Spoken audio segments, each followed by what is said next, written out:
Imagina por un momento esta escena.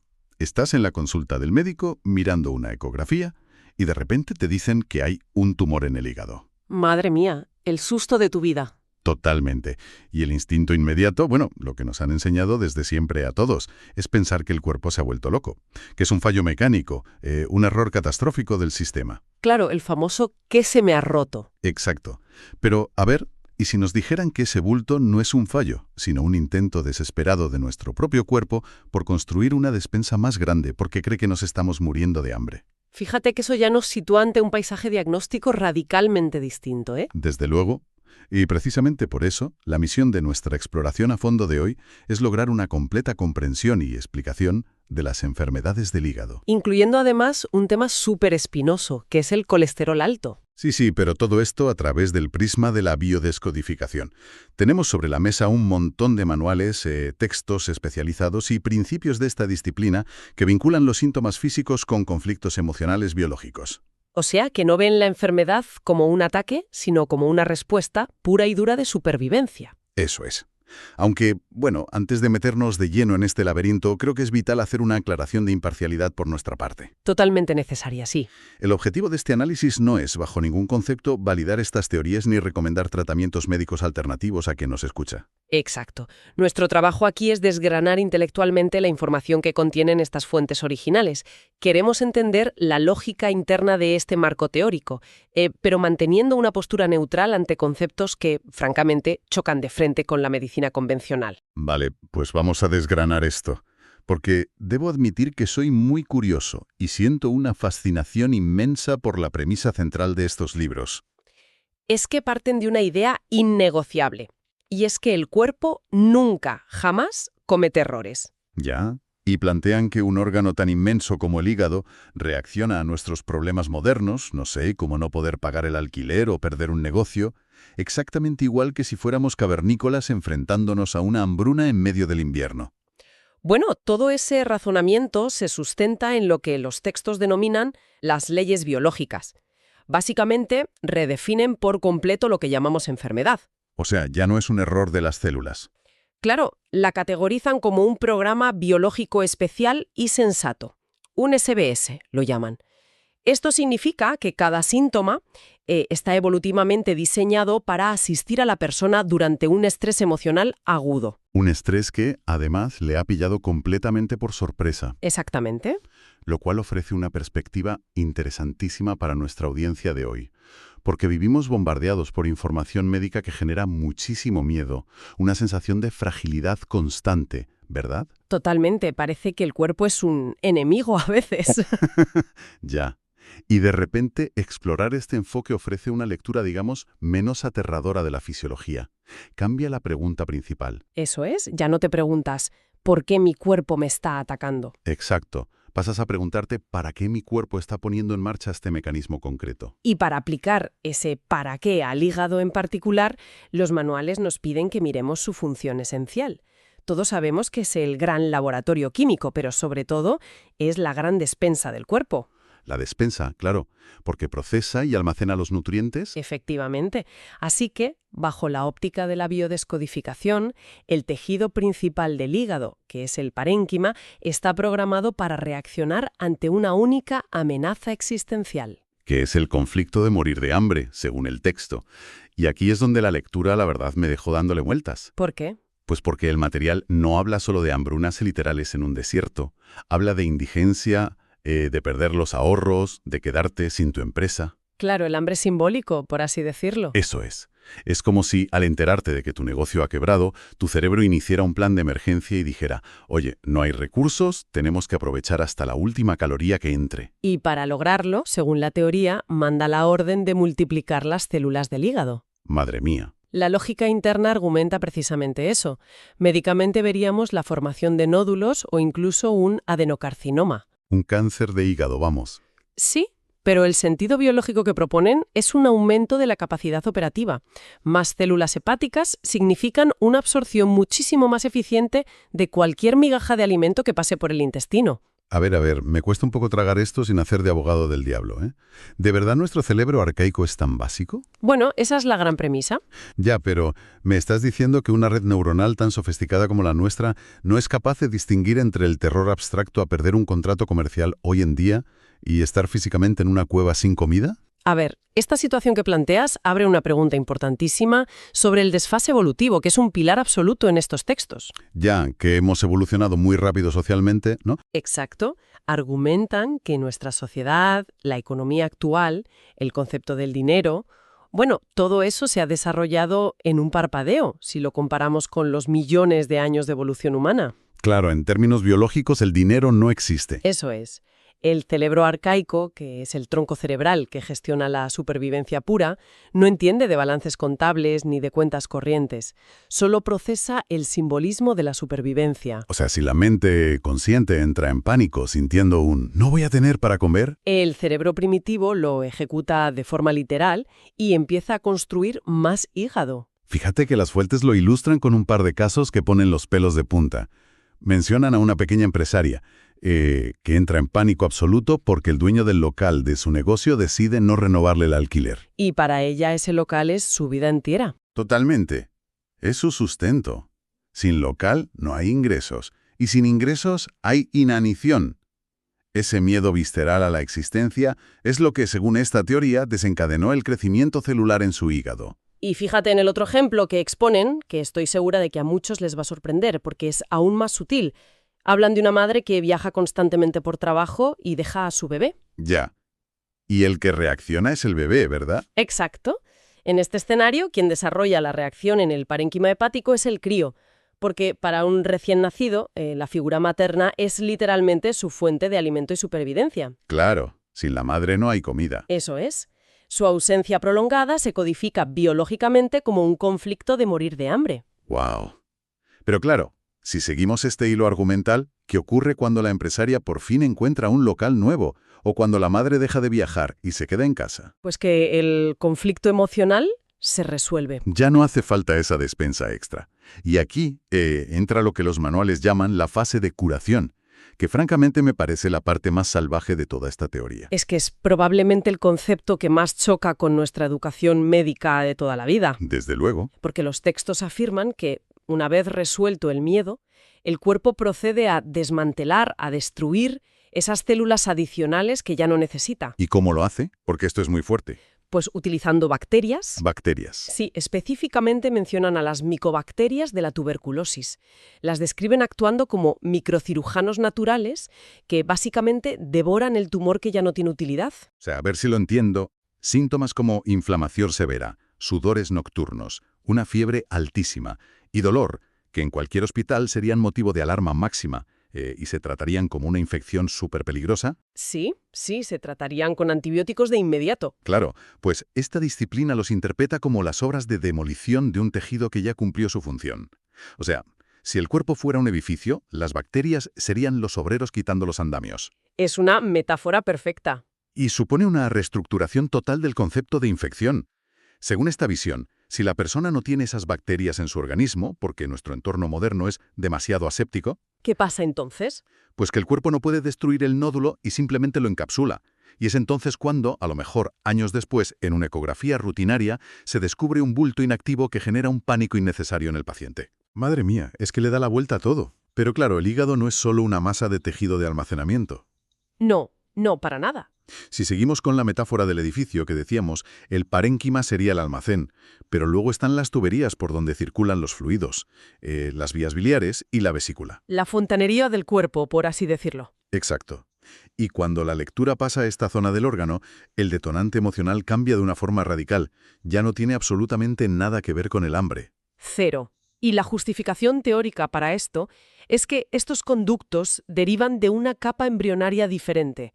Derivan del ectodermo, que está gestionado directamente por la corteza cerebral, no por el tronco arcaico. Vale, y entonces, ¿cuál es el conflicto aquí? Aquí el conflicto central se define como un enojo territorial o un conflicto de identidad. Conflictos territoriales. A ver, Suena a documental de leones en la sabana, pero los ejemplos que dan son de pura vida moderna, ¿eh? Sí, sí, totalmente cotidianos. Hablan de injusticias flagrantes, peleas feroces por una herencia con los hermanos, disputas con vecinos que invaden tu propiedad o dinámicas tóxicas. Como cuando sientes que un familiar se está metiendo constantemente en tus asuntos y no te deja respirar, ¿no? Eso es la invasión de lo que tú consideras tuyo, tu espacio. Exacto. Y la mecánica biológica durante la fase activa de ese enojo, es decir, mientras estás aguantando a ese familiar invasivo o mientras estás lidiando con los abogados por la herencia, es fascinante. ¿Qué le pasa a las tuberías? Pues que el tejido de los conductos biliares no crece, al contrario de lo que pasaba en el almacén, se úlcera, pierde células de forma imperceptible para ensanchar el diámetro de la tubería. Espera, esto me choca un poco. ¿Para qué querría el cuerpo dañar sus propios conductos, haciéndolos más anchos en medio de un cabreo monumental? Pues para poder evacuar más bilis. La bilis es necesaria para la digestión de los alimentos, ¿sí? Pero desde esta perspectiva biológica, también es necesaria para digerir la rabia. ¡Wow! Digerir el enfado. Claro. El ensanchamiento permite un flujo mayor para procesar ese evento tan indigerible que está ocurriendo en tu territorio. Y lo crucial aquí, y esto es muy importante, es que durante todo este tiempo de ulceración silenciosa, la persona apenas tiene síntomas físicos graves. Y es ahí donde me explotó la cabeza, leyendo el material. Porque me estás diciendo que la temida hepatitis, con todo el dolor agudo, el malestar y la inflamación que conlleva, no ataca cuando estás metido de lleno en la pelea. Lo fascinante aquí es que la hepatitis, según este modelo de la biodescodificación, es la fase de curación. Ocurre exactamente cuando el conflicto se resuelve. O sea, cuando por fin firmas el acuerdo de la herencia de una vez. O cuando finalmente le gritas a ese vecino y pones límites claros. Al resolverse la tensión, el cerebro detiene la ulceración y da la orden inmediata de reconstruir todo ese tejido perdido en las tuberías. Y entonces llega la inflamación. Eso es. Y la inflamación no es más que el edema necesario, el líquido, para que las células se multipliquen y reparen el daño. Me parece brillante a nivel narrativo, te lo digo en serio, aunque sea un dolor de cabeza a nivel médico tradicional. El material pone un ejemplo espectacular de esto. El de la señora mayor, ¿verdad? Sí, agárrate. Una mujer de 71 años que se pasa 26 años soportando los chantajes emocionales y las amenazas constantes de su hija. 26 años de enojo territorial crónico. ¿Una barbaridad? Conduciendo de madrugada para salvar a su hija de líos, sintiendo que su paz y su territorio son pisoteados a diario. Pues imagínate, 26 años en fase activa, ulcerando silenciosamente sus conductos biliares. Y el giro increíble del caso es que el problema hepático masivo no surge durante esas décadas de estrés brutal. No. Surge un día en que la madre, ya agotada del todo, dice basta. Decide colgarle el teléfono a la hija y bloquearla en su vida. Pone un límite territorial absoluto. Y justo en el momento en que se relaja y recupera su espacio vital, ¡boom! Inflamación extrema, náuseas, un cuadro hepático que confunde a todos los médicos en la ecografía. Claro, la teoría argumenta que tras un cuarto de siglo de desgaste celular, la maquinaria de reparación del cuerpo tuvo que entrar a trabajar de una forma violentísima. Para tapar todos esos baches en los conductos biliares. Exacto.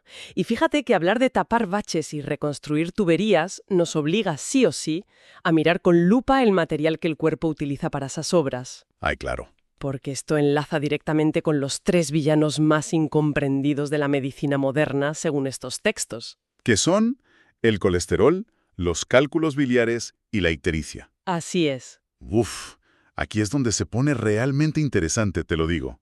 Porque si hay una palabra que aterroriza a cualquiera en un chequeo anual, es colesterol. Totalmente. Te sale el LDL alto y automáticamente parece que estás a un paso del precipicio, ¿eh?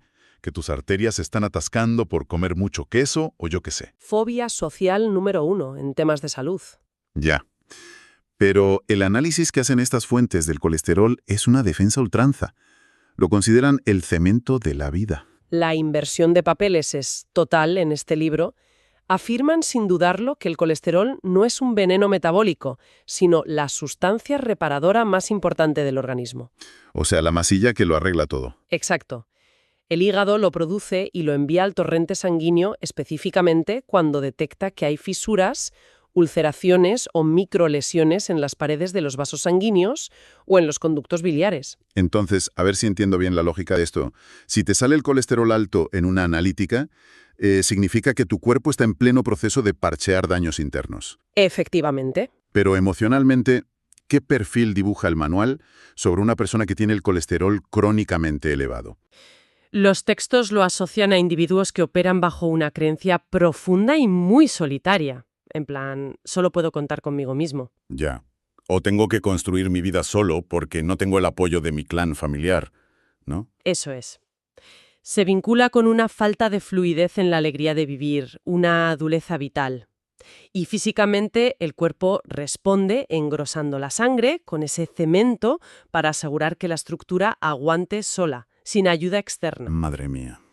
Pero fíjate en la contradicción brutal que esto genera. A ver, Si el colesterol es literalmente el equipo de mantenimiento de urgencia que está parcheando una tubería a punto de romperse, esta teoría sugiere que recetar medicación para bajarlo artificialmente es, bueno, casi una negligencia que detiene un proceso de curación. si conectamos esto con el panorama general de la sanidad, el conflicto es abismal, claro. Ya te digo. La medicina alopática ve el depósito de colesterol como la causa del infarto o de la obstrucción, y por lo tanto hay que eliminarlo a toda costa. Lógico, bajo ese paradigma. Pero la biodescodificación utiliza una analogía fantástica para explicar su punto de vista. Dicen que es como culpar a los bomberos de haber provocado un incendio forestal simplemente porque siempre los encuentras en el lugar del desastre. Qué buena metáfora. Me encanta esa imagen de los bomberos. Es que lo ilustra a la perfección. El colesterol está ahí porque hay un daño que reparar, afirman. No es el causante del daño en sí. Y claro, si ese cemento reparador se acumula y se acumula en los conductos biliares de los que hablábamos antes, llegamos a los famosos cálculos biliares. Las famosas piedras en la vesícula. Exacto. Que los textos recalcan que están compuestas en un 98% de colesterol puro. O sea, no son pedruscos caídos del cielo. No. La formación de la piedra es la evidencia física de un enojo territorial recurrente. ¿Recurrente te refieres a que pasa una y otra vez? Eso es. Piénsalo así. Te enfadas por un límite que alguien ha cruzado. El conducto se ulcera. Vale. Se resuelve el enfado y el cuerpo envía colesterol para parchear esa úlcera y crea una pequeña cicatriz. Vale, está ahí bien. Pero luego te vuelves a enfadar por exactamente lo mismo con la misma persona. Se ulcera de nuevo, se repara de nuevo. Esa superposición constante de cicatrices de colesterol a lo largo del tiempo termina formando una estructura endurecida. Que es el cálculo biliar. Exactamente. ¿Y el cólico, ese dolor agudo que dicen los que lo sufren que es peor que un parto? Sí, terrible. Pues no es la vesícula enfermando, sino que es la musculatura del conducto contrayéndose a lo bestia intentando expulsar mecánicamente ese obstáculo hacia el intestino. O sea, es pura fontanería atascada. Tal cual.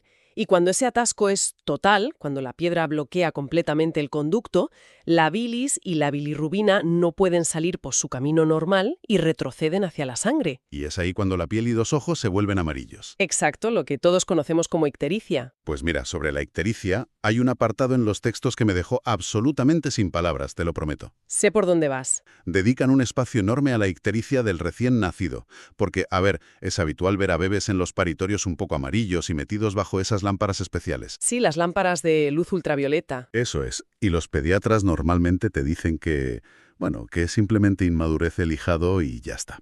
Pero el enfoque biológico de este material entra en un terreno que parece casi de ciencia ficción emocional. Totalmente, porque sugieren que la ictericia neonatal es también una fase de curación de un conflicto de enojo territorial. Claro, y la pregunta obvia que se hace cualquiera es, vamos a ver, ¿cómo puede un feto que no ha salido del útero tener disputas territoriales con nadie, si está solo ahí dentro? Exacto, ¿con quién se va a enfadar un feto por su territorio?